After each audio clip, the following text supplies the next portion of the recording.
Assalamualaikum warahmatullahi wabarakatuh. Sementara kita akan memulakan program kita pada malam ini, iaitu forum Ma'al Hijrah sempena sambutan Ma'al Hijrah 1444 Hijrah. Yang berbahagia Profesor Dr. Ismail Arif Ismail, Timbalan Naib Chancellor Akademik dan Antarabangsa UPM, yang berusaha Encik Muazzam Mansur, pendaftar UPM, yang berusaha Ustaz Zuhaimi bin Rahim, pengarah Pusat Islam, wakil Lembaga Zakat Selangor. Tuan-tuan dan puan-puan yang dirahmati oleh Allah sekalian, program kita pada malam ini akan dimulakan dengan forum Ma'al Hijrah dengan tajuk Meraih Redha dengan Keberkatan. Dan insya-Allah forum kita pada hari ini akan diadakan dengan dua orang panel. Itu panel yang pertama adalah Ustaz Muhammad Ilyas bin Ismail, mempunyai kelayakan dalam CPNLP Professional dan merupakan panel rancangan Tanyalah Ustaz TV9, penceramah rancangan Al-Kuliah TV3 dan panel rancangan klinik TV Al-Hijrah yang merupakan personaliti dakwah. Dan kemudian panel kita yang kedua adalah yang berusaha Encik Zuhaimi bin Abdul Rahim, pengarah Pusat Islam UPM. Forum kita pada malam ini akan dimoderatorkan oleh Ustaz Muhammad Zaki Mat Zahari, merupakan eksekutif di Lembaga Zakat Selangor, mempunyai pendidikan di bidang pendidikan syariah dan perundangan Islam, College Universiti Islam Selangor. Dan selepas sahaja forum ini, kita akan ada penyampaian sumbangan B40 staf UPM dan juga penyampaian barakah yang akan disampaikan oleh Yang Hormat Profesor Datuk Dr. Muhammad Ruslan Sulaiman, Naib Chancellor UPM. Seterusnya, saya menjemput moderator dan ahli panel untuk ke pentas bagi sesi forum. Dengan segala hormatnya, dipersilakan.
Ustaz, ni jangan model Ustaz. Ya, ya.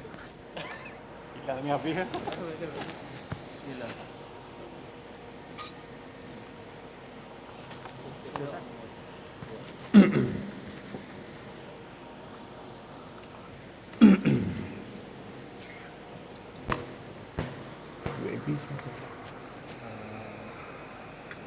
Datuk Rasulullah, Datuk Antai ni, Senior Chancellor dengan Prof. Dr. Ismail Arif ni, Timbalan Naib Chancellor Akademik, pendaftar.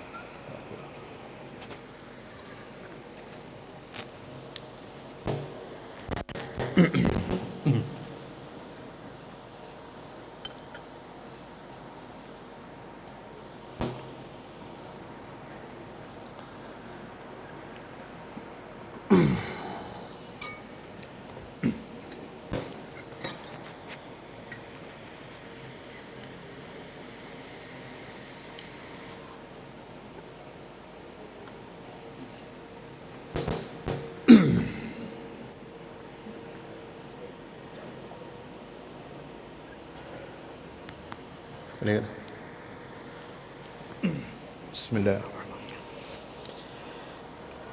Allahumma salli ala sayyidina Muhammad.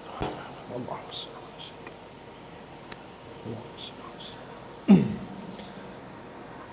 Alhamdulillahilladzi khalaqal mauta wal hayata liyabluwakum ayyukum ahsanu amala wa huwal aliyyul ghafur. Asyhadu an la ilaha illallah wa asyhadu anna Muhammadan abduhu wa rasuluh. Allahumma salli ala sayyidina Muhammad wa ala alihi wa sahbihi ajma'in. Radina billahi rabba wa bil islami dina wa bi Muhammadin nabiyyan wa rasula. Tuan-tuan yang berhormat, Profesor Datuk Dr. Muhammad Roslan Sulaiman selaku Naib Chancellor Universiti Putra Malaysia. Yang berbahagia Profesor Dr. Ismi Arif Ismail, Timbalan Naib Chancellor Akademik dan Antarabangsa Universiti Putra Malaysia. Yang berusaha Encik Muhazzam Mansur, Pendaftar Universiti Putra Malaysia. Yang berusaha Encik Muhazzam Mansur, Pendaftar Universiti Putra Malaysia. Yang berusaha Ustaz Zuhaimi Abdul Rahim, Pengarah Pusat Islam UPM. Tuan-tuan guru, alim ulama, asatizah, dif-dif kehormat, sidang hadirin dan hadirat yang dirahmati Allah sekalian. Assalamualaikum warahmatullahi taala wabarakatuh. Terlebih dahulu saya mohon izin daripada tuan-tuan sidang hadirin dan hadirat sekalian untuk membawakan forum kita pada malam ini, ya, yang saya kira tuan-tuan dan puan-puan sidang hadirin dan hadirat yang dirahmati Allah sekalian semua maklum, ya, bersempena dengan sambutan Ma'al Hijrah dan juga awal Muharram, dianjurkan forum pada malam ini, ya, anjuran daripada Universiti Putra Malaysia, khususnya bahagian wakaf, zakat dan endowment Pusat Islam Universiti Putra Malaysia, dengan kerjasama yang erat daripada Lembaga Zakat Selangor. InsyaAllah pada malam ini kita akan cuba bawakan satu topik perbincangan yang saya rasa bertepatan ataupun bersesuaian dengan keadaan dan juga sejarah yang berlaku pada hari ini 1400 tahun yang lepas. InsyaAllah pada malam ini kita akan kongsikan, ya, dengan dua ahli panel yang kita tampilkan khusus kita bawakan bagi program pada malam ini. Baik, tuan-tuan yang dirahmati Allah sekalian, saya sedar akan kedudukan saya berhadapan dengan pemimpin yang bijaksana dan hebat-hebat orangnya yang sudah jauh perjalanan, luas pengalaman. Namun bagi saya tidak ubah seperti anak yang belum tamat pengajiannya. Oleh itu saya mohon ampun dan maaf terlebih dahulu sekiranya ada sebarang kesalahan, huraian yang kurang arif, susun kata yang kurang bijak, bahasa yang kurang sempurna. Kalaupun ada sepatah kalam yang boleh dijadikan ilmu, tuan jugalah pendeta yang lebih utama. Saya mohon izin untuk kenalkan kedua-dua ahli panel yang bakal bersama dengan saya, dengan kita semua pada malam ini insya-Allah. Tuan-tuan, sebelum itu untuk makluman, selain kita bersiaran secara langsung malam ini di Masjid Universiti Putra Malaysia, kita juga bersiaran secara langsung melalui page rasmi Universiti Putra Malaysia dan juga Pusat Islam Universiti Putra Malaysia. Dan tidak ketinggalan juga malam ini kita bersiaran secara langsung melalui page Lembaga Zakat Selangor. Tuan-tuan yang dirahmati Allah sekalian, saya kenalkan dulu panel di sebelah kiri saya. Tuan-tuan, saya rasa tidak perlu saya perkenalkan, ya. Orangnya pun tuan-tuan buka TV1 pun muka dia, buka TV2 pun muka dia, TV3, TV9 pun muka dia. Cumanya dekat HBO je belum ada lagi, tuan-tuan. Ya. Kalau nak tengok orangnya, tuan-tuan, kalau nak kira handsome, kurang sikit pada saya lah. Ya. Ustaz Ilyas Ismail, berasal daripada Kedah, Alostar. Ya. Tak perlu saya perkenalkan lah, tuan-tuan. Tuan-tuan Google sendiri pun boleh. Ya. Kita pun dah lewat malam ni, kita nak kenalkan seorang-seorang tu. Ya. Ustaz Ilyas adalah merupakan seorang selebriti yang kita kenali ramai, yang selalu muncul di kaca-kaca TV dan juga dada-dada akhbar. InsyaAllah pada malam ini beliau akan bersama dengan kita bagi berkongsikan sedikit ya, tentang tajuk apa yang kita cuba bincangkan pada malam ini. Baik, seterusnya di sebelah kanan saya pula ya, saya rasa dan saya fikir tidak asing lagi di kalangan warga kerja Universiti Putra Malaysia, iaitu Ustaz Huzaimi bin Abdul Rahim ya. Orangnya sederhana je, ada janggut sikit, yang saya kira ini bukan pertemuan kali pertama kita Ustaz ya. Banyak juga kerjasama yang kita lakukan dengan pihak Lembaga Zakat Selangor dan juga Universiti Putra Malaysia, dan malam ini adalah salah satunya atau kolaborasi yang kita cuba jalankan secara berterusan insya-Allah.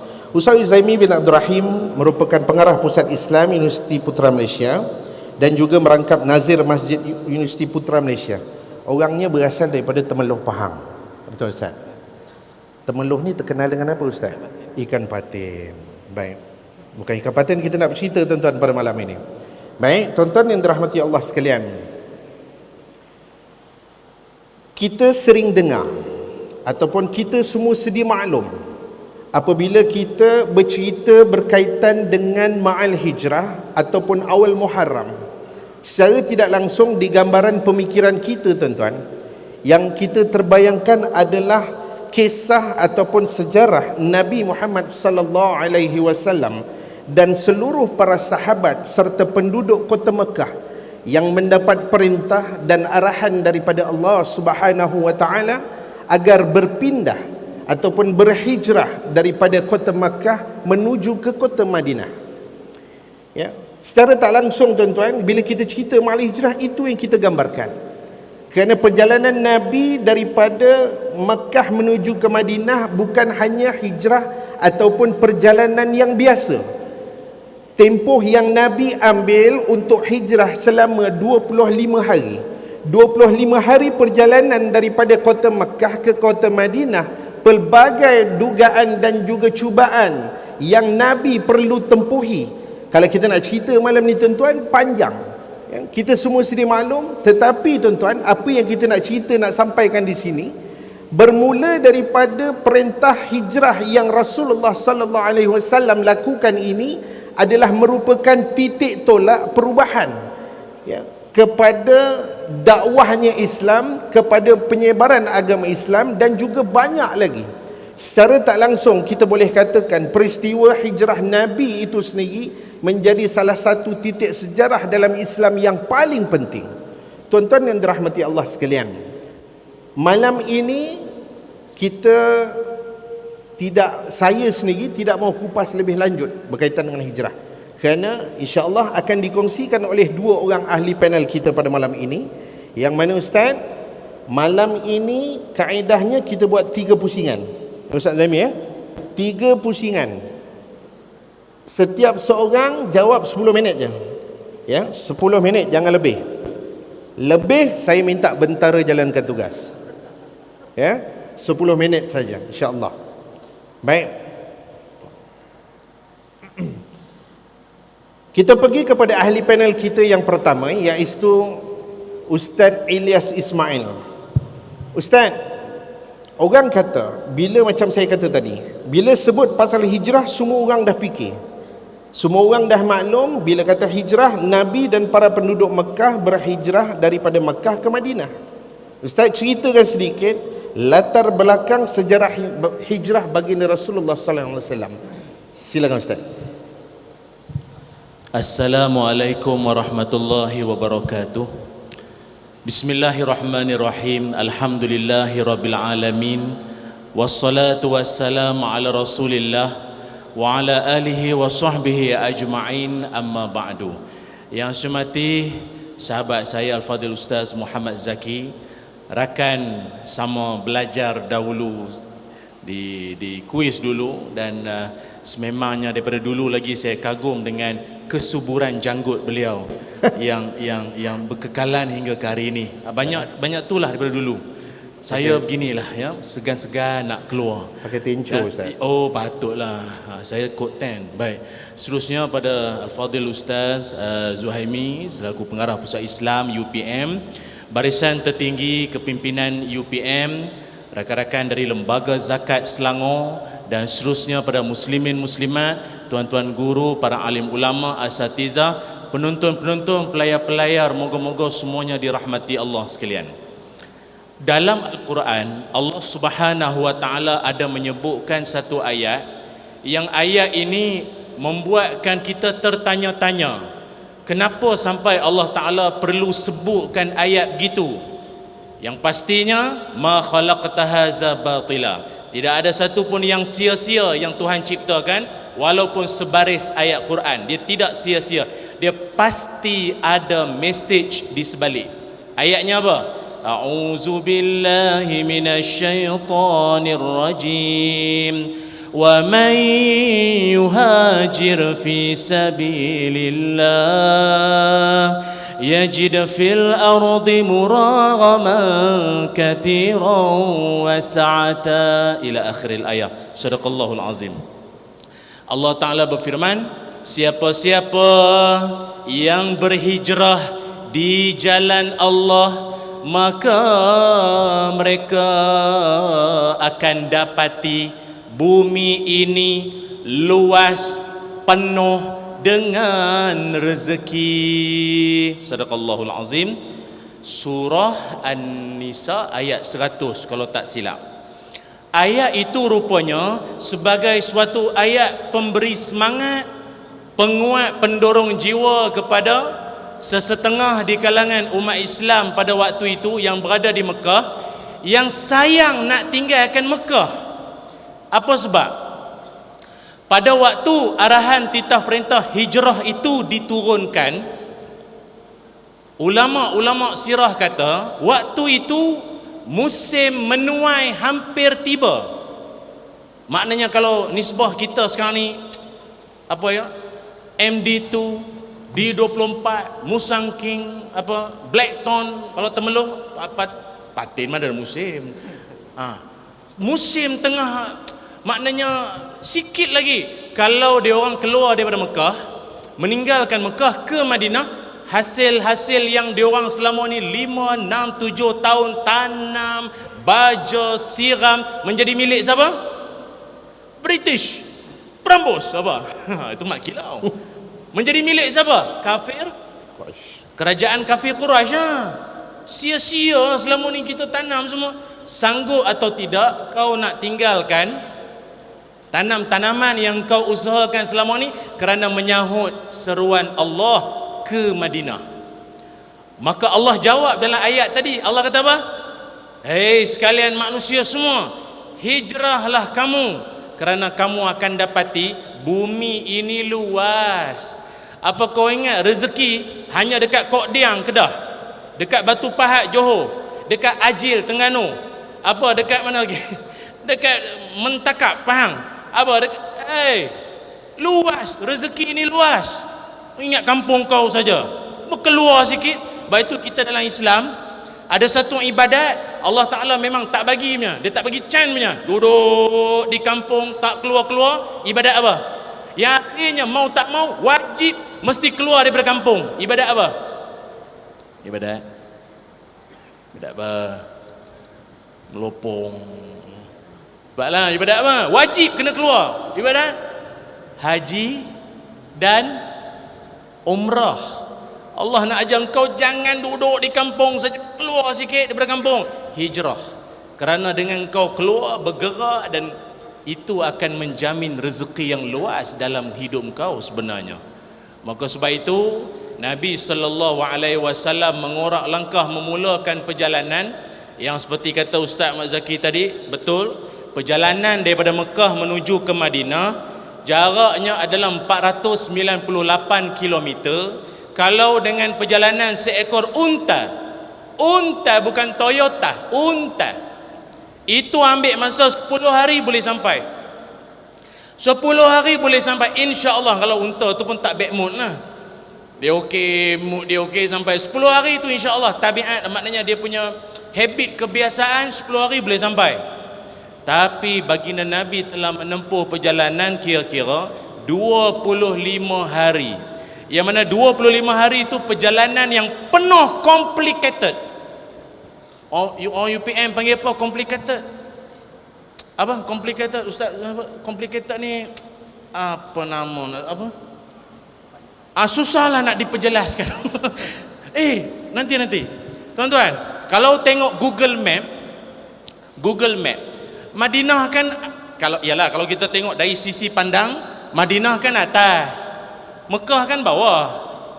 Gua Sur kan Nabi SAW memulakan perjalanan keluar daripada Mekah menuju ke Gua Sur pada 26 Safar. Nabi ke Gua Sur yang mana kedudukan location, orang sekarang kan share location Gua Sur tu di mana? Kalau nak ikutkan kedudukannya itu belakang sikit daripada Mekah. Seolah-olah nak membayangkan Nabi ni macam patah balik ke belakang baru ke Madinah. Dia sepatutnya Nabi kalau nak cari persinggahan, carilah mana-mana tempat yang memang on the way. Apa nak belakang? Tuan-tuan semua nak pergi nak Seremban, nak pergi mana? Johor. Yang tuan-tuan pergi RNR Tapah, what the story? Apa cari apa? Macam tak logik kan? Carilah banyak lagi lah. Penghentian nilai ada, Seremban ada, banyak kan? Ya, nampak? Sebab itu Nabi SAW ni perjalanan baginda yang memakan 25 hari, tidak seperti kebiasaan, adalah perjalanan yang penuh dengan strategi, yang penuh dengan perancangan yang rapi. Dia bukan jalan-jalan cari makan sampai tempat buat review. Kita sampai satu tempat dah, ni terbaik, padu. Bila nak sampai? Tu Nabi, dia ada cara dia. Dan kemudian bila Nabi pula singgah di Gua Thur, kemudian nak ke Madinah, Nabi sampai ke Quba dulu. Bila sampai ke Quba pula, Nabi tak terus masuk Madinah. Nabi dijemput secara lawatan mengejut masuk Madinah sekejap hari Jumaat. Sekejap saja, belum official lagi belum. Nabi kembali semula ke Quba. Kemudian barulah Nabi masuk semula ke Madinah. Ulama bincang, apa Nabi ni keluar masuk Madinah apa? Satu pelajaran penting apa? Nabi ni satu sikap, Nabi suka buat preparation. Orang putih kata apa? Kalau hidup tak buat preparation, pasti akan banyak correction. Saya malas cakap orang putih sebab tanda-tanda student quiz banyak cakap international kan. Kalau hidup tak buat preparation, pasti banyak correction. Tak ada persiapan, mesti banyak pembetulan akan dibuat. Nabi dia suka survey. Nabi dia suka survey. Dia survey dulu, tengok Madinah mana laluan okey, semua cantik, line clear okey semua. Kalau kita hari ni mana wifi okey, cantik, clear punya. Masuk balik, nanti masuk jalan clear. Macam tu. Masa perang Badar sama. Nabi arahkan sahabat, esok perang. Hari ni Nabi suruh pergi dia panggil apa? Riki jalan. Pergi tengok mana sumber air. Kan perang-perang kan haus kan. Nak basuh pedang ke apa, tempat ada mesti sumber air. Macam itulah kita dalam hidup. Nak daftar anak masuk sekolah mana apa, survey lah dulu, tengok sekolah mana bagus, subjek, silibus. Dia dalam kehidupan, setiap inci perjalanan hijrah Nabi ini penuh dengan hikmah. Maka apa yang boleh kita ambil pelajaran di sini adalah setiap dalam kehidupan kita, apa keputusan yang kita buat, gerak kerja perjalanan kita, jangan dibuat secara palatau saja. Mesti diiring dengan perancangan yang rapi, tersusun, strategi yang baik. Insya-Allah setiap yang kita rencanakan beroleh berkat. Wallahu a'lam. Terima kasih diucapkan kepada ahli panel kita yang pertama. Tepat 10 minit. Baik, tuan-tuan yang dirahmati Allah sekalian, seperti mana yang telah saya ungkapkan di awal tadi, kemudian disambung pula oleh Ustaz Ilyas, yang mana kita tekankan bahawasanya bila kita sebut soal hijratun Nabi Muhammad sallallahu alaihi wasallam, ia bukan hanya perjalanan biasa, tuan-tuan. Bukan macam kita. Perjalanan kita ataupun yang tuan ingat hijrah tu, kalau Ustaz Ilyas kata tadi, daripada Mekah ke Madinah, kalau sekarang ni kita naik kereta ataupun kita naik bas 10 jam, 8 jam ataupun 7 jam. Tapi kalau dulu naik unta mungkin kata 10 jam, 11 jam. Tidak. Tetapi perjalanan yang Nabi perlu tempuhi adalah selama 25 hari. Erti kata apa tuan-tuan? Perjalanan hijrah Nabi ataupun hijrah yang berlaku ini adalah merupakan satu titik tolak kepada pemisah antara batil dan juga yang hak. Yang itu kita nak tekankan. Yang kita lihat pada hari ini, yang kita nak cuba sampaikan, kita kena cari ataupun kita kena gali ataupun apa benda yang kita boleh ambil iktibar daripada apa kisah yang berlaku di sebalik hijratun Nabi itu tadi. Ya, dia bukan perjalanan biasa tuan-tuan macam kita. Dia macam Ustaz Ilyas kata tadi, dia pergi Gothur, ya, dia kena cari tempat yang strategik, kena berlindung daripada musuh, ya, ancaman daripada bahaya, Nabi orang nak bunuh, ya, Abu Jahal hantar Suraqah untuk jejak Nabi, banyak cerita tuan-tuan. Erti kata perjalanan Nabi itu adalah satu cabaran yang sangat-sangat orang kata yang luar biasa, ya. Lalu sampai ke bumi Madinah dan disambut oleh penduduk Madinah. Tuan-tuan yang dirahmati Allah sekalian, ya, kita terus pergi kepada panel kita yang kedua. Ustaz, dari segi makna sejarah ni tadi Ustaz Ilyas dah cerita dah, ya.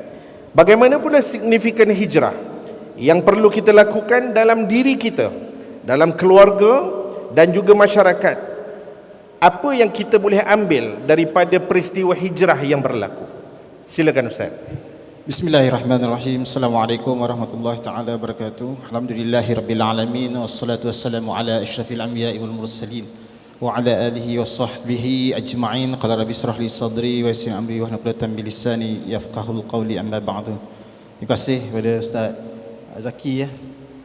Saya selalu confuse, ada seorang lagi Zaki dalam lembaga zakat Selangor tu. Ada dua Zaki, ya. Ramai ke ramai Zaki?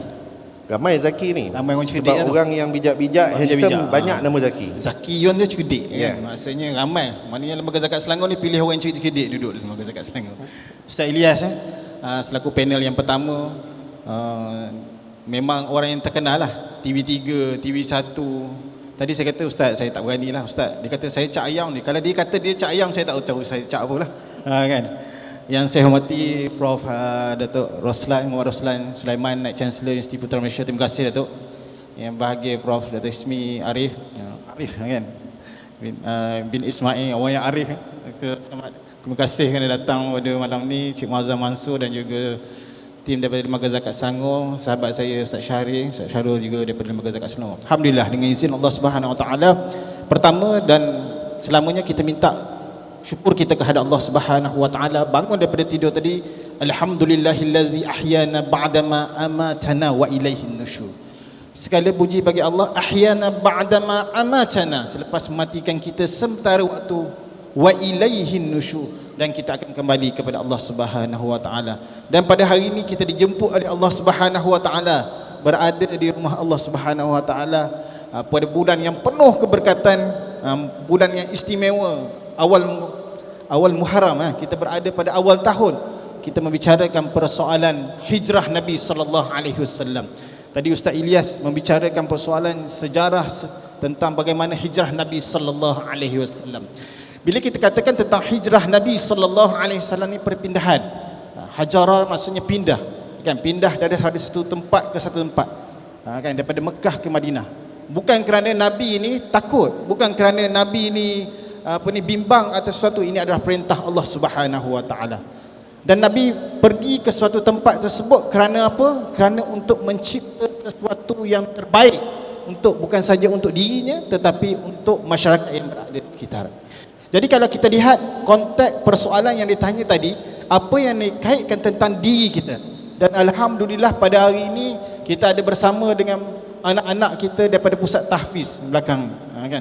Kita ada juga bersama kita pelajar-pelajar yang baru mendaftar, Ustaz. Pelajar asasi pertanian. Selamat datang ke Universiti Putra Malaysia. Saya rasa baru 2-3 hari berada di universiti. Jadi hijrah, tadi Ustaz dah kata tadi, kena hijrah, keluar pergi Mekah, Madinah atau keluar, kan. Kan hari ini pelajar-pelajar kita telah berhijrah. Dalam konteks diri kita sendiri, apa yang kita nak kaitkan tentang diri kita ialah bagaimana diri kita perlu perkukuhkan iman dan takwa kita kepada Allah Subhanahu Wa Taala. Jadi kita bicarakan persoalan hijrah ini, bagaimana kita nak perkukuhkan ketaatan kita. Yang pertama, kasih sayang kita untuk diri kita, bagaimana kita nak kaitkan dengan kasih sayang juga kepada Allah Subhanahu Wa Taala. Itu yang pertama. Bila kita peringkat diri kita ni, kita tanya, kan, setinggi mana kasih sayang kita dengan Allah Subhanahu Wa Taala. Atas solat yang kita dirikan 5 waktu tu, kadang-kadang kita tak faham, kita tak boleh terjemahkan solat itu adalah merupakan komunikasi kita dengan Allah Subhanahu Wa Taala untuk diri kita, bukan untuk orang lain, untuk diri kita. Kita minta dengan Allah Subhanahu Wa Taala, kita minta dengan Allah Subhanahu Wa Taala nak jadi orang-orang yang berjaya. Kita nak minta Allah Subhanahu Wa Taala jadikan kita orang-orang yang tergolong dalam orang-orang yang sentiasa diampunkan dosa oleh Allah Subhanahu Wa Taala untuk diri kita dengan Allah Subhanahu Wa Taala. Kita tanya kasih dan sayang kita kepada Allah Subhanahu Wa Taala untuk diri kita. Jadi hijrah kita yang boleh kita terjemahkan di dalam konteks diri kita ini, sejauh mana level tahap kecintaan kita kepada Allah Subhanahu Wa Taala. Saya pun rasa setiap hari solat tu kadang mungkin solat je, tapi kita tidak memahami intipati apakah perbualan atau komunikasi kita dengan Allah Subhanahu Wa Taala. Kita minta dengan Allah Subhanahu Wa Taala. Betul tak? Kan? Kita minta apa dengan Allah Subhanahu Wa Taala? Dalam surah Al-Fatihah kita minta apa? Kan? Ihdinas siratal mustaqim. Tunjukkan kami jalan yang lurus. Kita minta dengan Allah Subhanahu Wa Taala setiap hari, minta, tunjukkan Allah jalan yang lurus. Tapi pernah tak kita minta dalam diri kita sebenar-benarnya, secara ikhlasnya untuk minta supaya kita berada di jalan yang lurus? Dan dalam doa sebelum doa iftitah, inna salati wa nusuki wa mahyaya wa mamati lillahi rabbil alamin, sesungguhnya solatku, wa nusuki ibadahku, wa mahyaya wa mamati, hidupkan tu matiku kerana Allah Subhanahu Wa Taala. Jadi untuk diri kita ni sebenarnya kecintaan kita kepada Allah Subhanahu Wa Taala itu perlu diperbaiki setiap hari untuk memastikan jiwa kita ini sentiasa berkukuh dari segi imannya, dari segi mantak, dari segi akidahnya. Kenapa ia penting untuk mencapai hijrah tadi? Hijrah itu bukan sekadar berpindah daripada satu tempat kepada satu tempat, tapi kita berpindah dari satu perkara yang mungkin lebih baik daripada apa yang berlaku sebelumnya. Itu yang pertama. Itu untuk diri kita, terkaitkan tentang hubungan kita dengan Allah Subhanahu Wa Taala. Yang kedua ialah persoalan tentang keluarga kita. Bagaimana kita membina keluarga sakinah, keluarga yang bahagia? Sejauh manakah kemampuan kita sebagai seorang pemimpin, iaitu ibu dan ayah kita, membentuk satu hijrah yang cukup baik dalam keluarga kita? Apakah hijrah yang paling mudah di dalam keluarga kita? Iaitu berkaitan dengan hubungan juga dengan Allah Subhanahu Wa Taala. Solatnya, kita kait dengan solat dulu ni, kan? Utama solat tu. Bagaimana kita bawa keluarga kita, bagaimana kita bawa isteri kita, bagaimana kita bawa anak kita. Keluarga itu bukan saja anak isteri, tetapi sahabat kita, kawan kita, rakan sebilik kita, rakan sepejabat kita, untuk dekat dengan Allah Subhanahu Wa Taala. Ini hijrah juga. Hijrah untuk keluarga. Kita payah jauh lagi, kita kaitkan dengan ibadah solat tadi. Yang tadi tentang diri, kita faham tentang kandungan solat. Yang tentang keluarga ini kita bawa, kan, keluarga kita, sahabat kita, rakan kita dekat dengan solat. Sebab solat ini adalah merupakan perkara utama yang akan dinilai oleh Allah Subhanahu Wa Taala. Mana mungkin perkara pertama yang dinilai oleh Allah Subhanahu Wa Taala, kan? Kita nak bawa hasilnya dengan sesuatu benda yang cukup tidak sistematik, cukup tidak sempurna. Sebab tu pengukuhan solat itu yang pertama yang perlu dilihat. Itu berkaitan dengan keluarga. Yang ketiga ialah berkaitan dengan masyarakat. Bagaimana kita nak bawa masyarakat kita untuk bersama-sama berjemaah. Saya baru balik daripada satu masjid di Temerloh, Ustaz Ilyas. Ustaz Zaki pernah tengok masjid Temerloh Jaya, Temerloh. Waktu subuhnya penuh, waktu maghribnya penuh, waktu isyaknya penuh. Ya Allah, subhanallah. Dan kami tidur di masjid waktu ketika itu. Kami daripada Kuala Romping tidur di masjid, i'tikaf di masjid untuk menikmati, untuk bersama dengan warga Temerloh solat subuh berjemaah. Waktu ketika itu penuh. Saya membayangkan bagaimana masjid UPM ini nanti akan penuh dengan solat berjemaah waktu subuh. Itulah hasrat dalam hijrah yang perlu dilakukan oleh bukan sahaja kami di masjid UPN, tetapi masyarakat di sekitar ini, untuk mengajak supaya kita mengimarahkan masjid ini dengan solat berjemaah. Kerana apa? Hubungan kita dengan Allah Subhanahu Wa Taala, hubungan kita dengan pencipta Allah Subhanahu Wa Taala, kasih sayang kita dengan pencipta kepada Allah Subhanahu Wa Taala, yang ini yang perlu dirapatkan, yang perlu diakrabkan bagi mengaitkan intipati definisi hijrah tersebut. Saya tidak berbicara persoalan sejarah, tapi saya berbicara persoalan apa yang perlu dilakukan oleh diri sendiri dekat dengan Allah Subhanahu Wa Taala. Apa yang perlu dilakukan untuk keluarga kita dekat dengan Allah Subhanahu Wa Taala dengan cara bersama-sama memperbaiki mutu solat. Yang ketiga tadi tentang jemaah. Begitu juga dengan solat. Sebab apabila solat dapat diperbaiki, insya-Allah hati-hati kita ini juga akan diperbaiki. As-salatu imanuddin faman aqamaha aqamantin faman taraka tarakatin.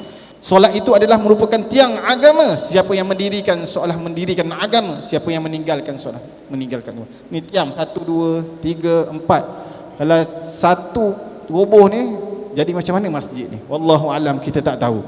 Okay, ini yang katakan intipati yang saya boleh bagi sedikit gambaran pada pusingan yang pertama ini, kaitan tentang diri sendiri, keluarga dan juga masyarakat tadi adalah hubungan kita dengan Allah Subhanahu Wa Taala, dan yang paling penting perbaiki yang utama dahulu iaitu solat. Wallahu alam.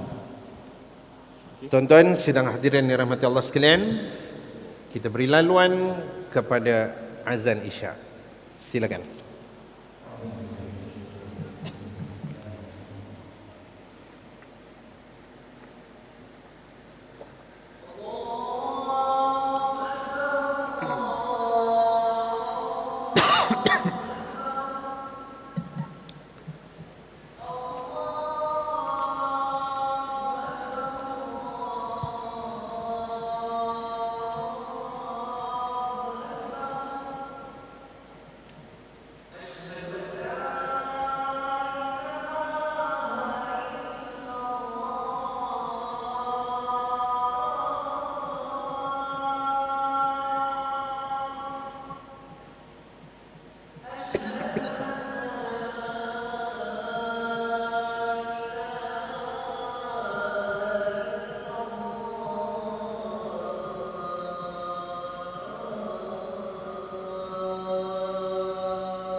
Baik, tuan-tuan dan dirahmati Allah sekalian, yang berada di Masjid UPM maupun yang sedang menonton forum perdana sempena program Ma'al Hijrah yang berada di rumah melalui siaran rasmi page Universiti Putra Malaysia, Pusat Islam Universiti Putra Malaysia dan juga Lembaga Zakat Selangor.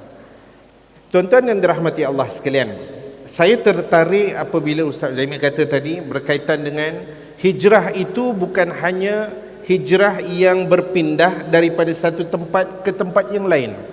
Kalau mungkin dulu kita jarang hadir ke masjid, tetapi kita berazam, kita selepas ini kita kata, azam aku tahun baru ni Ustaz, aku nak selalu sembahyang jemaah di masjid. Ustaz Ilyas, kalau Ustaz Ilyas ingat dululah, saya ingat cerita 20-30 tahun dulu kot, kalau masih ingat lagi lah, masjid kita tak dibenarkan ramai-ramai, 40 orang je. Masih ingat lagi Ustaz? Cerita lama dulu tuan-tuan. Bila kita buat macam itu Ustaz, ramailah kita punya keyboard warrior di Facebook, media sosial dan sebagainya menentang keras apabila kita tutup masjid. Apa ni masjid? Masjid UPM besar-besar 40 orang je bagi masuk. Ustaz dulu pernah ingat dulu? Cerita 20 tahun dulu Ustaz dia kalau tak silap. Ya. Riuh sekejap tuan-tuan. Apabila hikmah Allah turunkan bencana yang kita panggil COVID-19 ni tuan-tuan, bila saya ataupun saya percaya ramai juga asatizah begitu, bila kuliah tazkirah waktu Jumaat, dalam pertama kalinya tuan-tuan kita dapat merasakan kalau sebelum daripada wabak tuan-tuan, selalu bila sampai penceramah tunggu makmum. Tetapi dengan hikmah Allah turunkan COVID ni tuan-tuan, bila kita sampai makmum dah penuh dah. Makmum pula tunggu penceramah. Satu anjakan yang kita kata positif. Orang dah mula datang ke masjid, berduyun dulu. Kalau dulu pukul 1 suku masuk waktu, pukul 1 suku kat rumah lagi. Tapi bila dah Allah turunkan bencana begitu, antara hikmah yang Allah tunjukkan kepada kita, 12.30 masjid dah penuh. Itu kekalkan hijrah yang sebegitu tuan-tuan. Tuan-tuan dan dirahmati Allah sekalian, saya hendak cerita satu cerita tuan-tuan. Apabila Ustaz Zul kata tadi, hijrah dari satu tempat ke tempat, bukan hijrah itu bukan hanya berpindah daripada satu tempat ke tempat yang lain, tidak. Saya ingat balik Ustaz Ilyas, dulu saya pernah ceramah di penjara Sungai Buloh, di dalam kawasan Banduan ni tuan-tuan, bukan di luar tapi dengan Banduan. Di masjid ataupun di surau dia dekat dalam tu, bila saya ceramah ni, depan ni semua Banduan. Keliling saya ni dia punya warden lah. Ma'al Hijrah juga. Bila saya dah habis ceramah ni, saya kata, okey, kalau ada perkongsian daripada rakan-rakan kita, depan saya ni Banduan tu ni, adalah seorang hamba Allah ni bangun, semangat pun cerita, sebut ayat Quran yang saya tak pernah dengar pun ada, kan? Hebatlah, saya kata, betul ke dia ni? Kata antara intipatinya Ustaz Ilyas, sahabat-sahabat semua yang berada di penjara Sungai Buloh ini. Ni cerita betul saya, bukan saya ambil daripada orang, saya sendiri. Hijrah yang sebenar itu bukanlah hijrah daripada penjara Kajang ke penjara Sungai Buloh tuan-tuan, bukan. Hijrah yang sebenar itu adalah hijrah kita yang dulunya tak baik, hijrah kepada yang lebih baik. Ni Banduan ni bercakap ni. Saya pun tanya dengan warden bila dah habis apa semua kan. Warden tu kata, Ustaz, dia tu pun dah 4 kali penjara pindah dah Ustaz. Yang terbaru yang saya bulan lepas saya jumpa pengawal penjara tu, saya kata, mana orang ustaz yang berceramah tadi? Dah pindah ke Melaka. Pindah juga kata kan. Dia sibuk kata tadi jangan pindah-pindah, dia pun pindah juga kata. Tapi tuan-tuan, itulah. Kita jangan kita jangan melihat siapa yang bercakap. Tetapi kita tengok, kita ambil apa yang dia cakap. Ya tuan-tuan yang rahmati Allah sekalian. Baik, kita terus kepada panel kita seterusnya, iaitu Ustaz Ilyas. Tuan-tuan dan rahmati Allah sekalian, bila sebut soal rezeki, ianya menjadi idaman ataupun menjadi impian setiap di kalangan kita. Rezeki Allah itu akan hadir kepada kita mungkin dalam bentuk wang ringgit. Rezeki Allah akan hadir kepada kita mungkin dalam kesihatan yang baik, pekerjaan yang baik. Kita dapat bos yang baik, kita dapat kawan-kawan yang baik, kita dapat isteri yang solehah, kita dapat anak yang sihat. Itu juga cabang daripada rezeki. Tetapi tuan-tuan, mari kita kupaskan dengan lebih lanjut, ya, bagaimana rezeki yang diimpikan oleh setiap manusia itu. Namun yang membezakan rezeki itu adalah keberkatan. Ustaz Ilyas, bagaimana kita nak mencapai keberkatan di dalam setiap rezeki yang kita miliki? Silakan Ustaz. Allahumma salli ala Sayyidina Muhammad wa ala ali Sayyidina Muhammad. Perkataan berkat ataupun barakah itu juga membawa maksud ziyadatul khair, bertambah-tambahnya kebaikan. Kalau ditanya tempat paling berkat dalam dunia ini, Makkah lah, sebab berhimpun segala kebaikan. Disitulah tempat mustajab doa, disitulah telaga Zamzam, disitulah Hijr Ismail, disitulah makam Ibrahim, disitulah masjid yang satu solat bersamaan 100,000 gandaan pahala. Faham? Satu tempat menghimpun banyak kebaikan, berkat, dan dia berpanjangan. Berpanjangan tu Mekah tu sampai kiamat tu, berpanjangan tu nama berkat. Bulan berkat. Apa bulan berkat? Bulan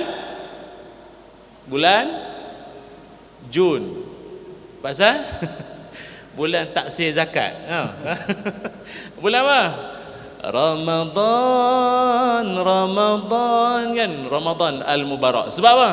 Pada bulan tersebutlah diturunkan Quran, Lailatul Qadar, apa lagi, i'tikaf, pahala, sedekah, macam-macam. Dia berhimpun segala kebaikan pada satu tempat, baru namanya berkat, dan dia berpanjangan. Dia panjang. Kalau dia sekali je, dia tak berpanjangan, dia tak berkat. Apa tanda harta kita itu beroleh berkat? Harta berkat, kalau orang bijak pandai, orang tua-tua, tok-tok guru kata, sedikit mencukupkan, banyak dapat dimanfaatkan. Bukan sedikit berebut, banyak bergaduh. Tu dah. Kata Syekh Imam Mutawalli Sya'rawi, kata tanda rezeki berkat itu ada 3. Tak silap saya dia sebut 6, tapi saya sebut 3 dah lah. 10 minit je pun 3 jadi ya. Lagi 3 tu lain kali panggil lagi macam biasa lah. 3 tanda rezeki berkat. Pertama, tuan-tuan nak tahu rezeki yang tuan-tuan dapat selama ini melalui jalan gaji, pendapatan, perniagaan, tak kira lah janji yang tuan-tuan duk dapat selama ini, berkat maupun tidak. Pertama, hati jadi makin baik. Kata Syekh Al-Mawardi, rezeki membentuk hati. Ikut saya, angkat tangan. Angkat tangan kanan. Angkat tangan kanan, goyang, goyang, goyang. Yang mana buat semua. Okey. Okey, ikut saya, ikut saya. Okey. Rezeki ikut. Rezeki tak semangat. Rezeki membentuk hati. Sekali lagi, rezeki membentuk hati. Rezeki baik, hati baik. Rezeki jahat, rezeki haram, hati jahat. Tanya kawan sebelah, faham dah? Tak wani. Memang sungguh, tuan-tuan kalau nak tahu rezeki tuan-tuan ni berkat ke tidak, tuan-tuan ni jadi makin baik. Dia jadi baik, hati jadi baik. Memang mana-mana scientific proven pun tak boleh bagi satu penjelasan. Apa kaitan dengan wang ringgit yang dia dapat, sama ada gaji lah, bonus lah, pendapatan lah, keuntungan, hati boleh jadi baik? Apa kaitan? Apa kaitan? Kalau kerap makan vitamin C lah, makan carrot apa banyak, mata terang tu mungkin ada dia punya kajian dia. Orang UPM banyak lah kajian. Tapi how come macam mana rezeki yang halal, berkat, hati boleh jadi baik? Ini semua kuasa Allah. Hati jadi baik, automatically dia akan jadi baik. Tuan-tuan kalau tengok, makin dapat gaji, tak kira lah naik pangkat apa, dulu 44, 48, 50, Jusa, A, C, B, turus semua. Makin naik pangkat, gaji makin naik, mulut makin jahat. Perangai buruk, perangai orang mana-mana orang tengok menyampah memang something wrong dengan rezeki yang kita peroleh selama ini. Waktu ingat, tuan-tuan senang saja. Mungkin di kalangan kita mungkin tak apa nak clear. Siapa sini boleh mendabik dada mengaku dia orang baik, dia akhlak hati baik? Senang. Imam Hasan Al-Basri kata, anda dengar, Imam Hasan Al-Basri kata, tanda, kan senang bagi tanda, senang kalau penyakit tu simptom. Tanda orang yang baik, apa tanda? Berbaju hijau, corak-corak Aisyah Ashraf. Ustaz, bukan? Itu pun tanda juga tu. Ada bintang-bintang butang cantik tu. Tu. Apa? Tanda. Ustaz ni main-main pula. Kawan tu nak tulis. Dia pun tulis baju corak lah apa tadi. Janganlah tulis semua. Nanti dulu. Tanda orang hati baik. Apa? Kata Imam Hasan Al-Basri. Ada 3. Sudah 3 tadi tak habis lagi mau 3. Dah 1 je saya bagi. Kaful aza. Menahan diri dari menyusahkan orang. Tu tanda dia baik. Tuan-tuan tak payahlah nak menilai banyak sangat. Tuan-tuan kalau hidup falsafah tuan-tuan, aku hidup tak nak menyusahkan orang. Parking elok-elok sikit. Tu parking elok tak kat luar tu? Parking penceramah pun masuk. Bukan sini. Baghdad. Slipper tu habis dia sepak habis. Kita cari hak kanan mana, hak kiri mana. Apa perangai? Orang tanda dia baik dalam hidup takkan menyusahkan orang. Insya-Allah itu merupakan tanda-tanda rezeki tuan-tuan, insya-Allah berkat. Apa tanda? Hati jadi baik. 1, boleh. 2, tanda rezeki kita rezeki yang barakah, rezeki kita berkat. Apa tandanya? Kita tak pernah putus-putus rezeki dari jalan yang min haitsu la yahtasib, dari jalan yang kita sendiri pun tak sangka-sangka. Unthinkable. Tu dia. Bukan unbelievable, unthinkable. Tengok merosak bahasa.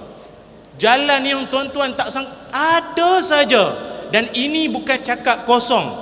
Dia berkait rapat dengan hadis Nabi sallallahu alaihi wasallam. Nabi kata apa? Ma naqasat sadaqatun min malin. Takkan berkurang harta. Orang yang bersedekah, bayar zakat, berwakaf, infak, takkan jatuh miskin. Dan tuan-tuan pun tak pernah nampak kan ada orang melepek dekat tiang masjid tu. Orang tanya dia tu pasal apa? Dia tu dulu kaya, banyak duit, tapi sebab selalu sangat sedekah, selalu sangat bayar zakat, tu yang miskin tu. Pernah jumpa tak orang cakap macam tu? Pernah cakap macam tu? Memang tak ada tuan-tuan. Pelik sangat. Mana ada? Orang kalau rezeki berkat, ada saja dalam hidup dia Tuhan datangkan rezeki dari jalan tak sangka-sangka. Kalaupun dia tak dapat rezeki dari jalan tak sangka, Allah menghindarkan dia daripada bencana. Dalam sebaris perumahan, penyamun tak masuk rumah dia. Padahal kalau ikutkan logistik tu, rumah dia tu memang strategik untuk penyamun masuk dulu. Tapi tak tahu kok penyamun tak ada selera ke apa. Allah hindarkan dia daripada bencana. Itu kelebihan orang hidup rezekinya berkat. Saya ingat Ustaz Zaki pun sama kot. Kadang makan kat restoran mana, makan masa nak bayar dekat cashier tu, budak tu kata, tak apa Ustaz, ada orang dah bayarkan meja Ustaz. Pernah kot mesti janggut cari rezeki kot, mesti orang belanja. Saya tak berapa ada pun orang belanja. Mesti ada punya, orang mesti bayar punya. Rezeki tak sangka. Macam saya selalu. Saya makan, Ustaz ada orang bayar dah. Tapi kebanyakan yang selalu orang bayar, tiap kali saya minum ais suam sama roti kosong. Itu selalu orang belanja. Agak dia jenguk dulu kot, dia tengok oh kambing tak boleh jadi. Siakap langkawi, inna lillahi wa inna raji'un, memang tak dah. Tu rezeki tak tahulah berkat tak berkat, Allah Allah. Itu yang kedua. Yang ketiga, kata Syekh, yang ketiga, ini paling penting. Dua yang awal tak faham tak apalah, yang ni tolong paling faham lah. Yang ketiga, tanda rezeki yang barakah, rezeki berkat yang ketiga adalah terhakis dari jiwa dia sifat kedekut. Orang rezeki berkat, hati tak ada kedekut. Hati dia tak ada kedekut, dia tak ada sifat kedekut, tuan-tuan tahu.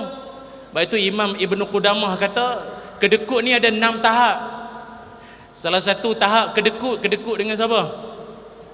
Kedekut dengan tetamu. Tuan-tuan pernah tak pergi rumah mana-mana, tuan rumah tu bersembang dengan kita kat sejam, apa pun tak hidang atas meja, kita bersembang dengan dia, macam-macam dah isyarat bagi dia. Apa tuan rumah cakap? Sekarang ni kemarau. Dia musim kemarau ni, memang saya pun tengah malam pun cari peti air, minum air. Apa benda kau tak faham? Orang nak bagi tak, ini bagus, ni bawa spritzer lagi, patut Evian. Betul. Biasa tempat lain ada kuih-kuih ustaz. Tak tahu lepas ni lagu nak. Rezeki berkat. Tapi biasa kalau ceramah ni bihun je. Bihun. Takkan lembaga zakat bihun dah. Gua. Jadi apa? Tanda rezeki berkat, hati dia terhakis daripada sifat kedekut. Dia tak ada sifat kedekut dalam hati dia. Bermurah hati, suka nak menyumbang. Apatah lagi yang wajib-wajib, yang zakat ni semua, itu bukan lagi satu benda yang merusingkan dia. Malah dia rasa bimbang kalau dia tak tunaikan tanggungjawab dia. Oleh itu, marilah berzakat dengan lembaga zakat Selangor. Wallahu a'lam. Saya Ilyas, saya dapat WhatsApp. Dia kata, Ustaz Zaki, ringkaskan kata. Ya, nak ringkaskan macam mana lagi pun saya tak tahu Ustaz. Tuan-tuan dan dirahmati Allah sekalian, pernah tak berlaku dalam diri dan hidup kita, kadang-kadang jiran sebelah rumah kita gajinya 10,000, kita tahu, pakai kereta besar. Jiran sebelah rumah pula belah kanan ni gaji dia biasa-biasa je, kerja kilang, pakai Myvi je tuan-tuan. Tapi tuan-tuan, kita yang duduk di tengah-tengah ni, kadang-kadang kita tengok orang yang bergaji 10,000 ni tadi, macam-macam masalah. Kadang-kadang anak tak menjadi, anak sakit, bergaduh laki bini, kereta rosak, macam-macam. Berbeza dengan jiran sebelah kanan tadi, yang kita tengok kerja kilang, pakai Myvi, gaji pun biasa-biasa je. Kita tengok anak sihat, anak menjadi, semua anak di universiti, isteri yang solehah. Kenapa itu berlaku tuan-tuan? Itulah kadang-kadang salah satunya antara punca keberkatan yang kita bawa balik untuk kita hidangkan kepada keluarga kita. Kata bijak pandai, keberkatan itu adalah seperti seorang yang haus meminum air laut. Ya, makin minum makin haus. Makna kata tak berkat. Tetapi apabila rezeki itu berkat, walaupun sedikit tetapi cukup. Baik tuan-tuan yang dirahmati Allah sekalian, ya, tanpa membuang masa saya terus pergi kepada ahli panel yang seterusnya. Ustaz Zuhaimi, keberkatan dan maksud yang sebenar, apapun yang kita lakukan pokoknya adalah untuk mencapai redha daripada Allah. Ustaz terangkan sedikit kaedah dan jalan yang terbaik bagi kita mendapatkan redha daripada Allah. Silakan Ustaz. Bismillahirrahmanirrahim. Assalamualaikum warahmatullahi taala wabarakatuh. InsyaAllah terima kasih kepada Ustaz Zaki. Sebenarnya kita pun ada aktiviti lain pada malam ni. Signal tu dah ada tadi dah. Dia tak bagi 10 minit dah, kan. Dia suruh lagi pendek lagi. Tetapi kalau kita lihat konteks redha dan keberkatan itu sebenarnya ada satu kaitan. Redha dan keberkatan. Macam kita lah, bila kita redha dengan anak kita, dia akan menyebabkan hati kita juga akan rasa macam terlepas daripada sesuatu. Walaupun anak kita tu dah buat kesalahan, dah buat kesilapan satu. Begitu juga dengan isteri kita, dah buat kesalahan, dah buat apa, apabila kita redha, maknanya kita telah melepaskan sesuatu. Itu sebenarnya hati ini adalah milik Allah Subhanahu Wa Taala. Jadi kita nak kaitkan di antara tanda redha kita dengan keberkatan itu, sebenarnya yang pertama ialah Allah akan mudahkan urusan kita ini untuk melakukan kebaikan. Maknanya bila Allah bagi mudahkan kita untuk kebaikan ni, contohnya kita berjumpa dengan orang yang memerlukan pertolongan, kita tak akan mencari satu alasan pun untuk memastikan pertolongan itu dibantu sehingga selesai sesuatu perkara. Itu satu. Yang kedua, dalam konteks pembelajaran kita, kalau kita kaitkan dengan mempermudahkan urusan, ini pelajar-pelajar yang berada di sini, terutamanya pelajar baru yang masuk, kan? Jadi anda akan bertemu dengan kawan yang baru. Jadi anda menganggap bahawa kawan itu adalah merupakan kiriman Allah Subhanahu Wa Taala untuk kita membuat kebaikan. Mungkin roommate yang ditakdirkan kepada kita itu adalah asbab untuk kita membuat kebaikan bersama dengan dia. Dan hadis Nabi SAW, la yu'minu ahadukum hatta yuhibba li akhihi ma yuhibbu li nafsihi. Tidak beriman seseorang itu sehingga dia mengasihi saudaranya seperti mana dia mengasihi diri sendiri. Jadi pertemuan walaupun 3-4 hari yang baru anda bertemu pelajar asasi tadi, dijalinkan dengan kerana Allah Subhanahu Wa Taala, dengan memastikan bahawa untuk mendapat redha kepada Allah Subhanahu Wa Taala dan mempermudahkan urusan kawan-kawan kita itu, insya-Allah ia akan memberikan jaminan kepada kita untuk mendapat redha daripada Allah Subhanahu Wa Taala.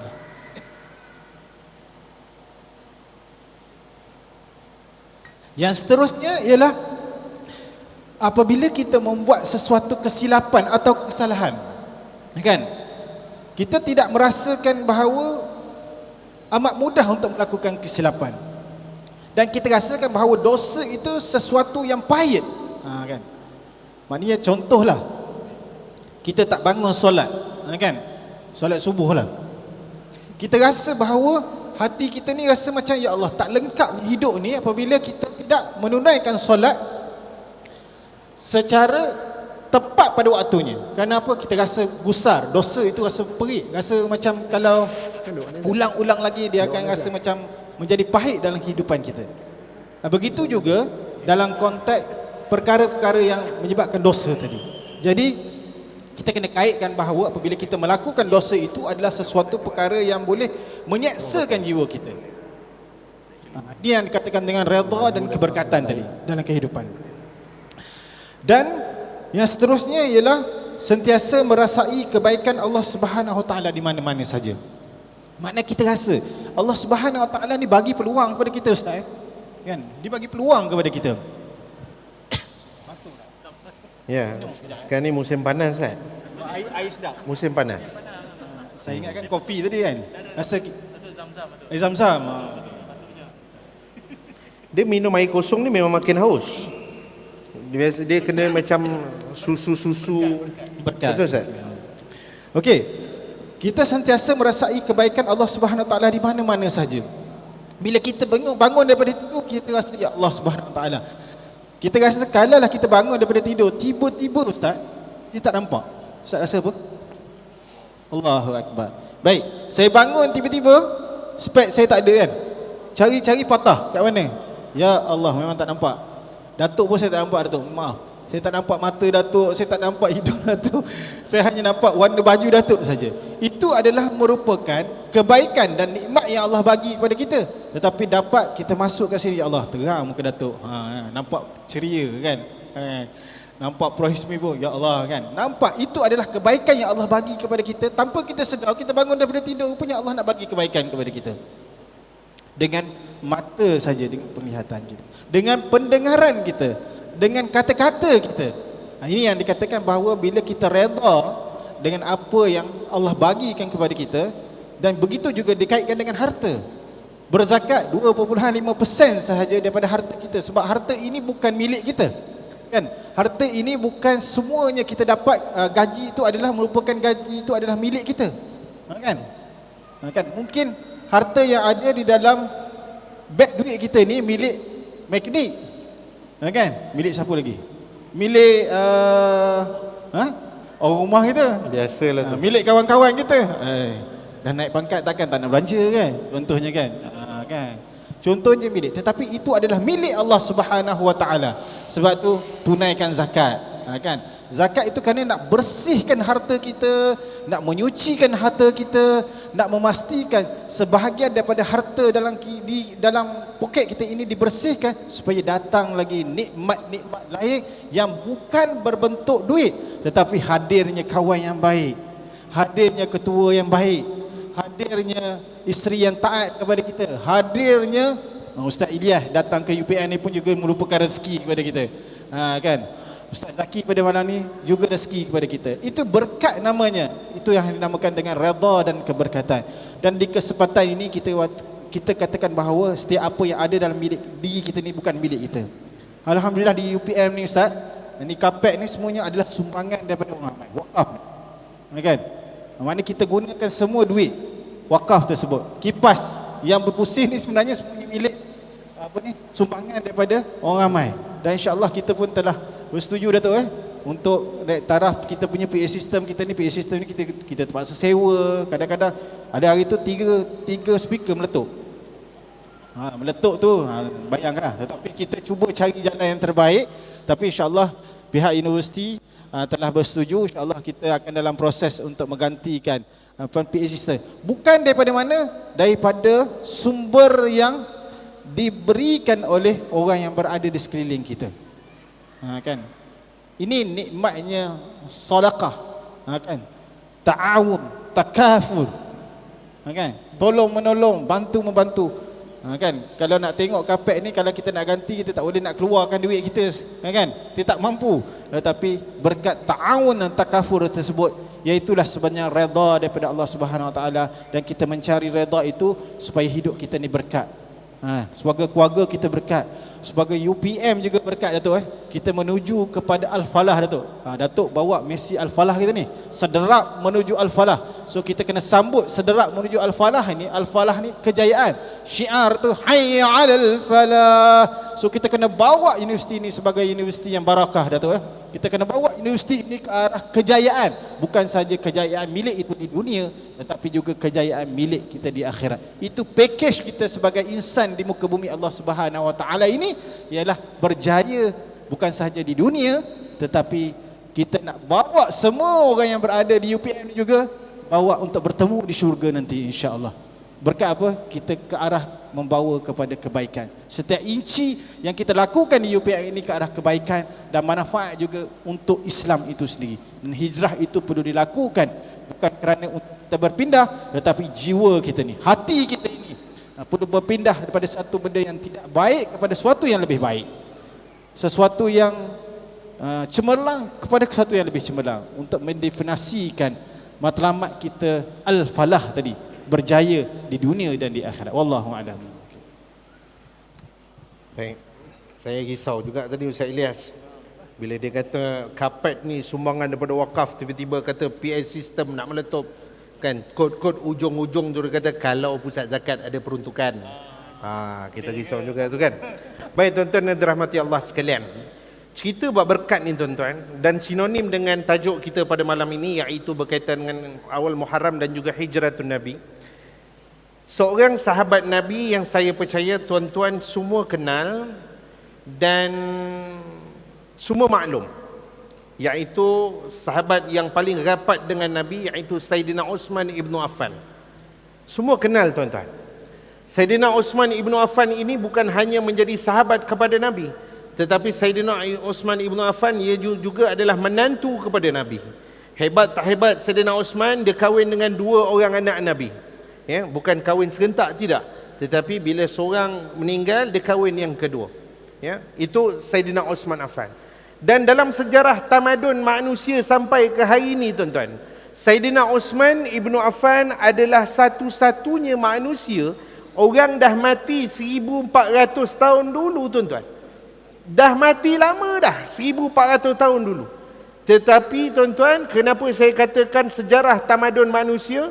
Sebab dialah satu-satunya manusia, orang dah mati 1000 tahun dulu, masih lagi punyai akaun bank pada hari ini.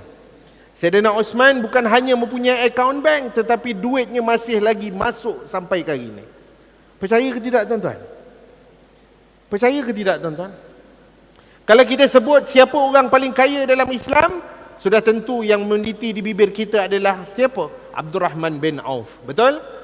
Tetapi kita tidak dihidangkan dengan cerita kekayaan Saidina Osman ibn Affan. Kenapa tuan-tuan?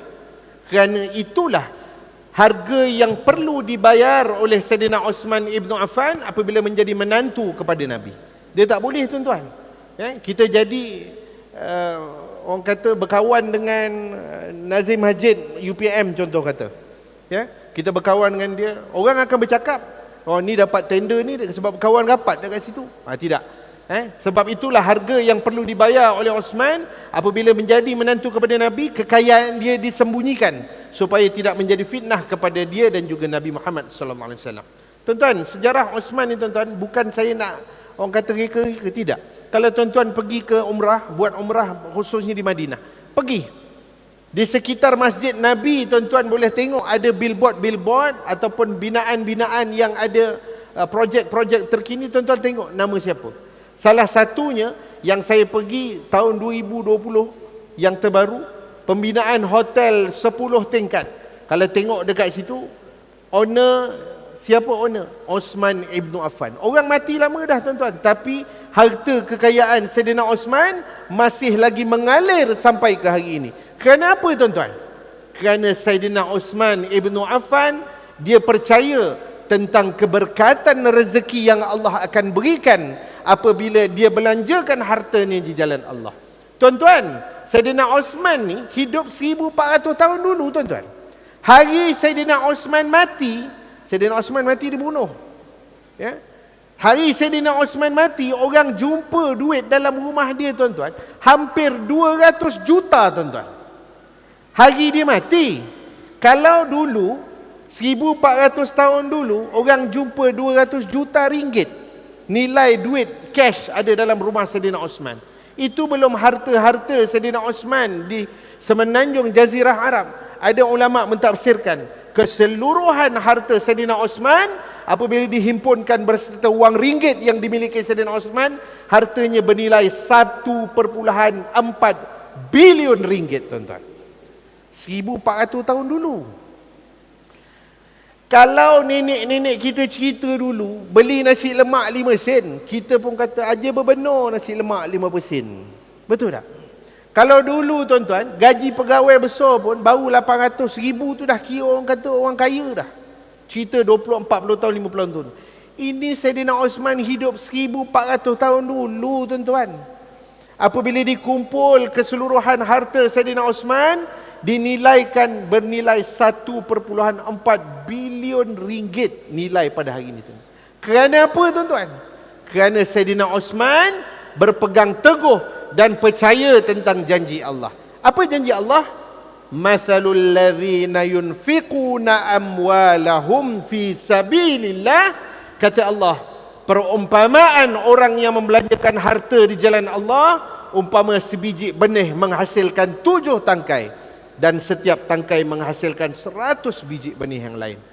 Panjang kisah Saidina Osman tuan-tuan. Tak apa, saya tak nak berniat nak cerita pasal Osman ni panjang, seronok cerita.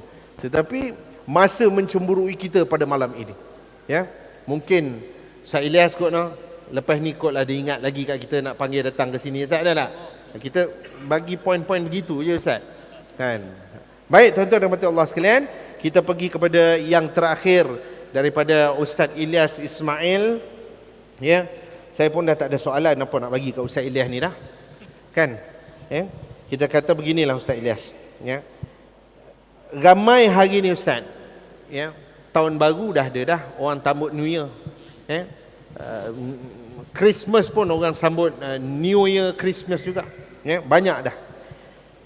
Ramai hari ni tuan-tuan, tak kurang juga orang menyambut orang kata sambutan Ma'al Hijrah ni. Ianya dilihat sebagai satu alternatif kepada menyambut perayaan tahun baharu lebih Islamik.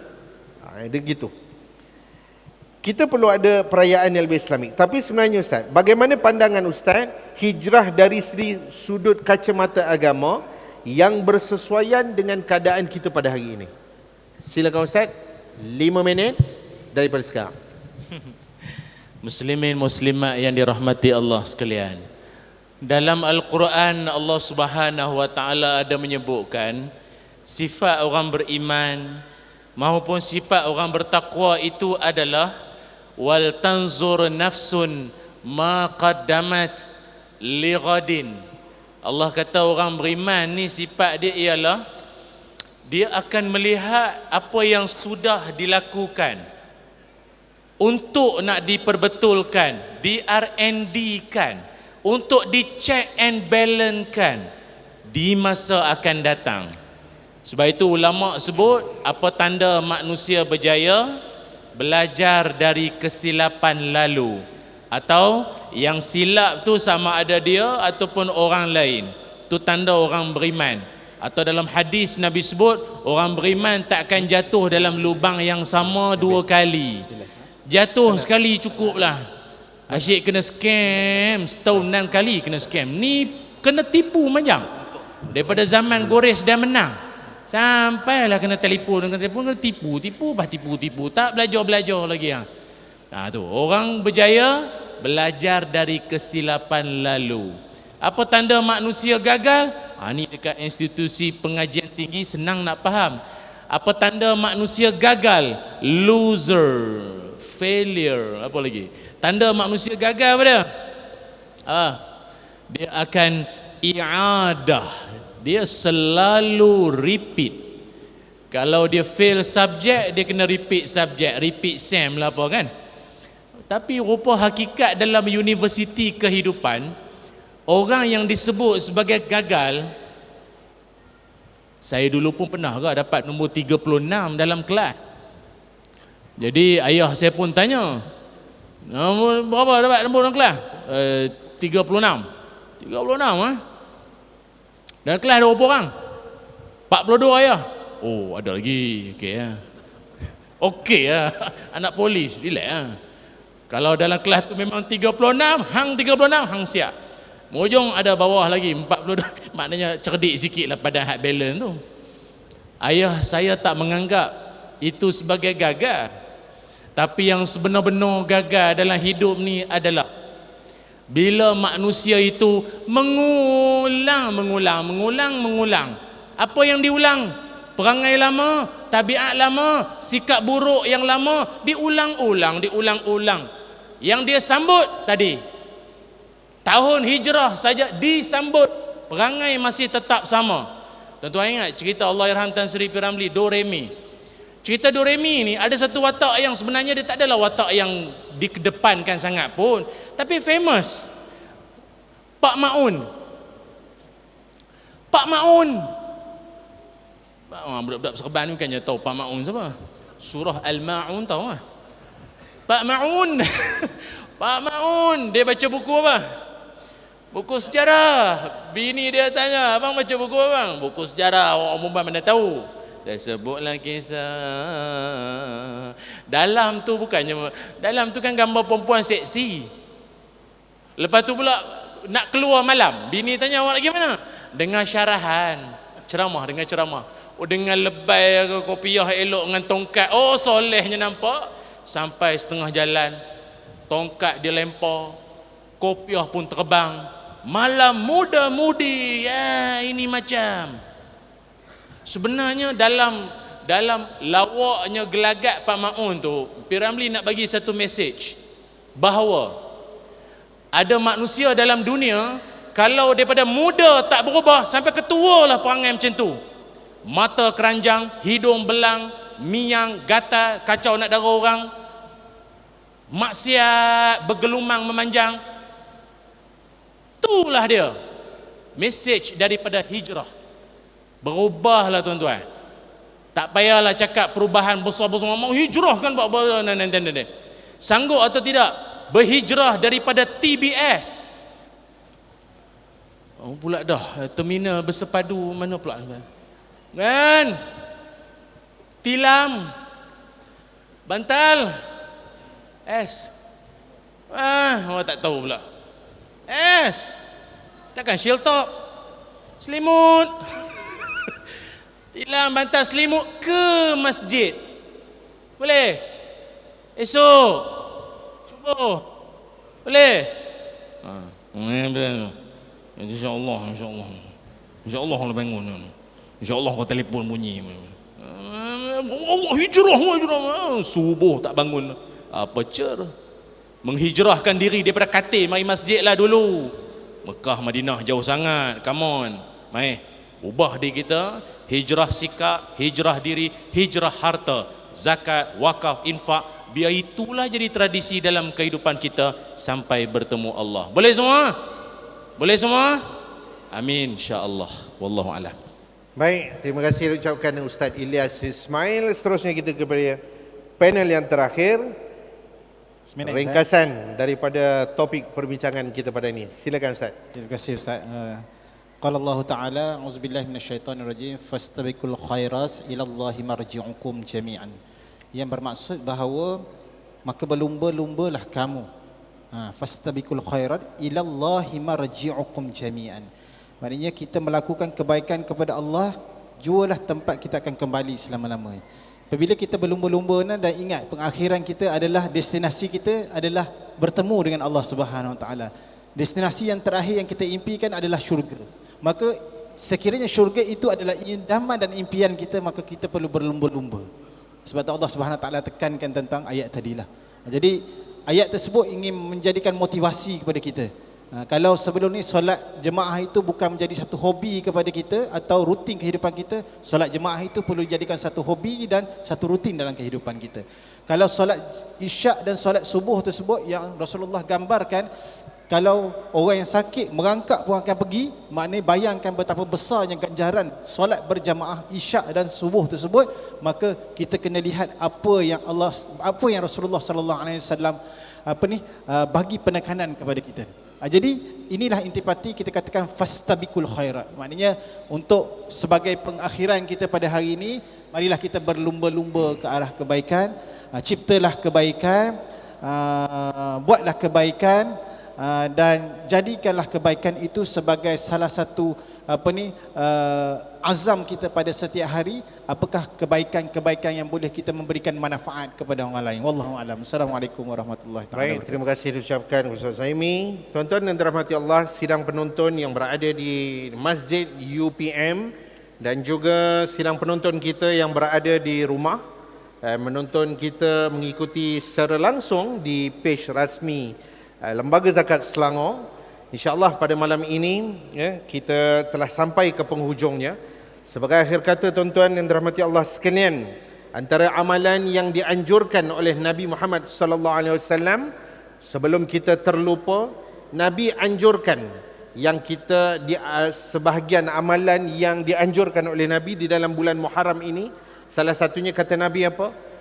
Puasa yang baik ataupun puasa yang lebih baik selain daripada puasa di dalam bulan Ramadan adalah puasa di dalam bulan Muharram, iaitu 10 Muharram. Ulama berpandangan kita puasa 9 Muharram. Nabi tak nak kita puasa 10 Muharram, dia akan sama dengan puasa Bani Israel. So mana kata Nabi anjurkan kita puasa 9 Muharram, 10 Muharram dan juga 11 Muharram. Ikat 3 hari.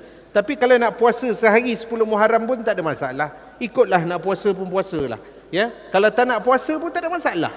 Ya, ramai hari ini orang bertikai tuan-tuan perkara-perkara begini. Ya, Nabi begini sambutan ma'al hijrah dan sebagainya.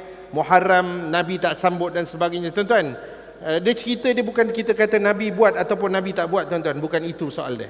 Tetapi sejarah Isra Muharram dan juga ma'al hijrah ini adalah sebagai salah satu kita mengenang sejarah dan juga pengorbanan yang telah Nabi lakukan 1400 tahun dulu, supaya kita mengambil iktibar dan banyak pengajaran yang kita boleh ambil daripada peristiwa tersebut. Yang keduanya tuan-tuan, kata Nabi lagi apa? Ya, solat yang lebih baik daripada solat fardu adalah solat malam di dalam bulan Muharram.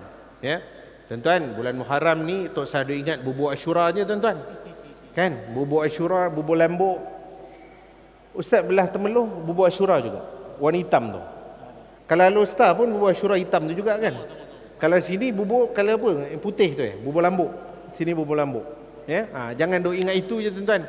Tetapi banyak lagi pengertian ataupun pengisian yang boleh kita ambil sepanjang tempoh dalam bulan Muharram. Baik tuan-tuan yang dirahmati Allah sekalian. Ya. Kata Nabi lagi apa? Hijrah yang paling bermakna ataupun hijrah yang paling baik apabila sahabat bertanya kepada Nabi, wahai Rasulullah, apakah amalan ataupun hijrah yang baik ataupun yang lebih baik? Kata Nabi apa? Hijrah yang lebih baik adalah engkau buat apa yang Allah suruh dan tinggalkan apa yang Allah larang. Ini adalah kesimpulan daripada topik perbincangan yang kita telah lalui sepanjang tempoh 1 jam 30 minit pada malam ini. Tuan-tuan yang dirahmati Allah sekalian, saya secukup dulu setakat itu. Semoga kita bertemu lain di waktu dan lain hari, insya-Allah kita bertemu lagi. Yang baik itu datang daripada Allah Subhanahu wa taala, yang lemah itu adalah daripada kelemahan dan juga kekhilafan daripada diri kami. Saya sudahi dengan wabillahi taufik wal hidayah. Wassalamualaikum warahmatullahi wabarakatuh.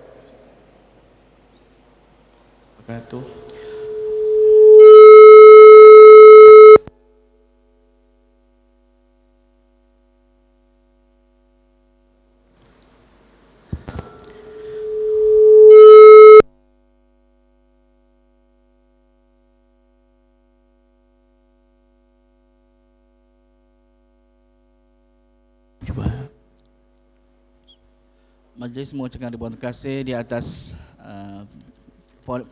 forum yang telah berlangsung sebentar tadi. Seterusnya majlis ini menjemput Yang Hormat Profesor Dato' Mak Roslan Sulaiman, Naib Chancellor UPM, dengan diiringi oleh Encik Haris Dahlan, mewakili pengarah Pusat Wakaf Zakat dan Endowment UPM, untuk menyampaikan sumbangan kepada bantuan asnaf staf B40.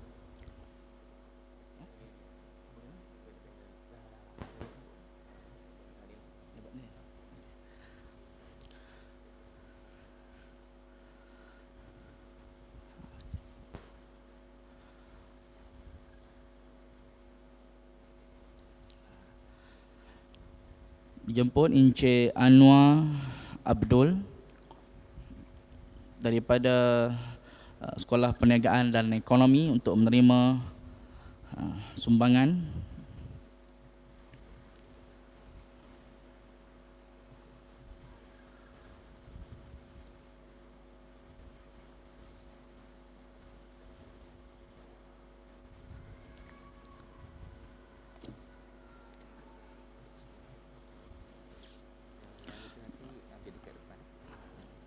Seterusnya Encik Syariful Azizi Musa.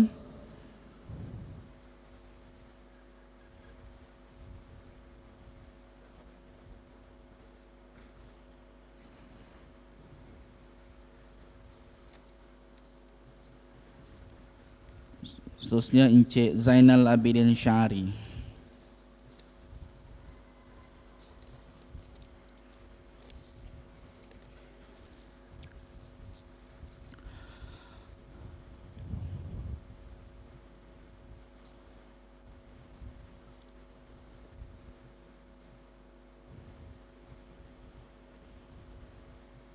Seterusnya adalah penerima bagi cabutan Barakah Wazan 2021. Jemput yang pertama Puan Wan Munirah binti Wan Jaafar.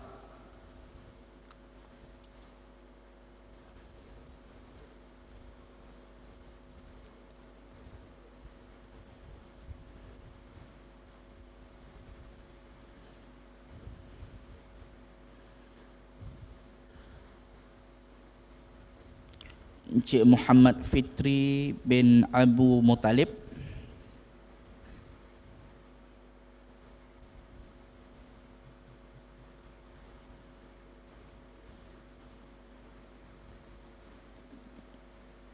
Tuan Haji Karim bin Abu Samah, mewakili Puan Nur Haslinda binti Karim.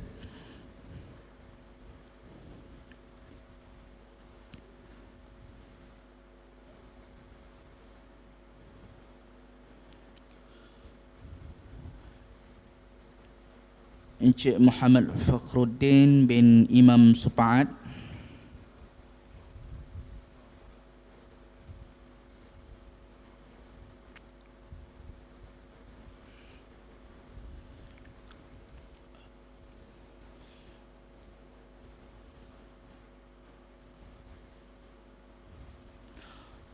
Maimunah binti Sani.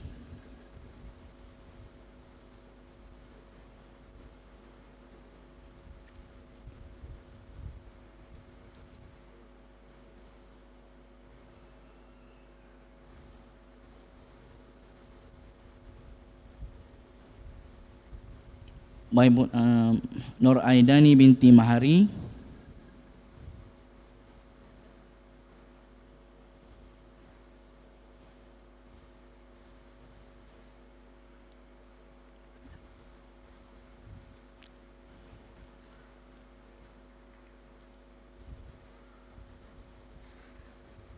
Ibrahim bin Hasan.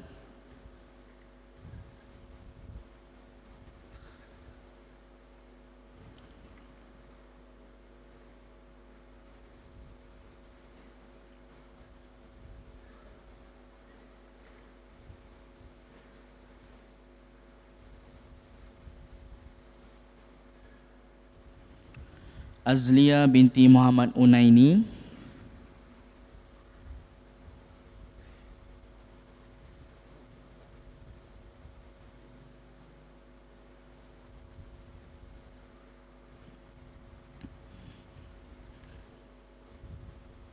Muhammad Azril bin Muhammad.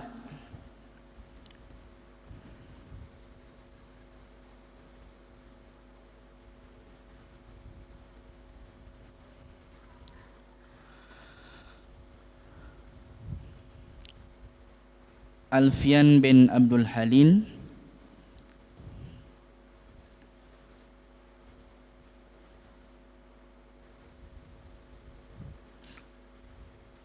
Muhammad Asri bin Abdullah.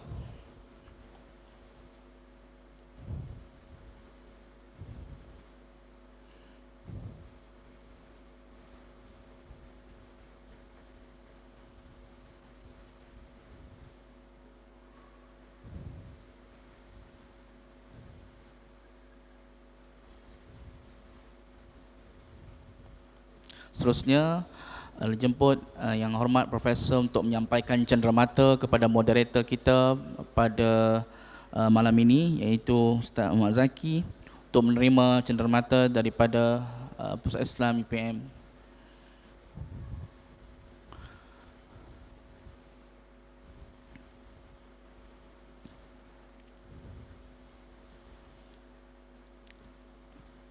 Seterusnya dijemput panel kita. Pertama itu Ustaz Ilyas Ismail untuk menerima cenderamata kenang-kenangan.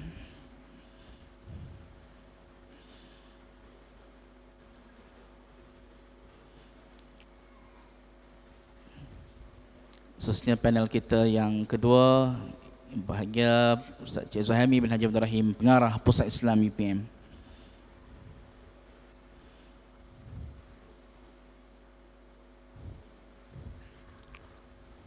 Balik mengucapkan ribuan terima kasih kepada Yang Hormat Profesor Dato' Muhammad Raslan Sulaiman di atas penyampaian sebentar tadi, dan ingin saya maklumkan di luar sana ada van kaunter bergerak Lembaga Zakat Selangor.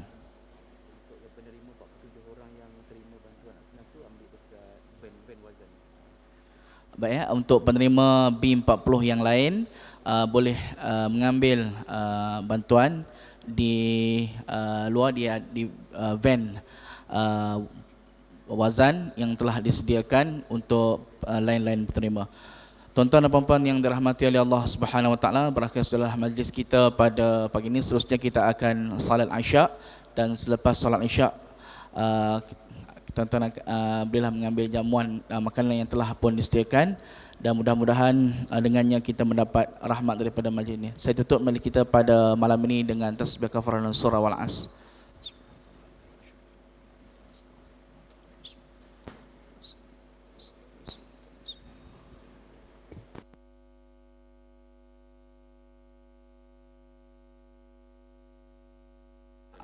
Okey, kita ada sesi bergambar sekejap ya.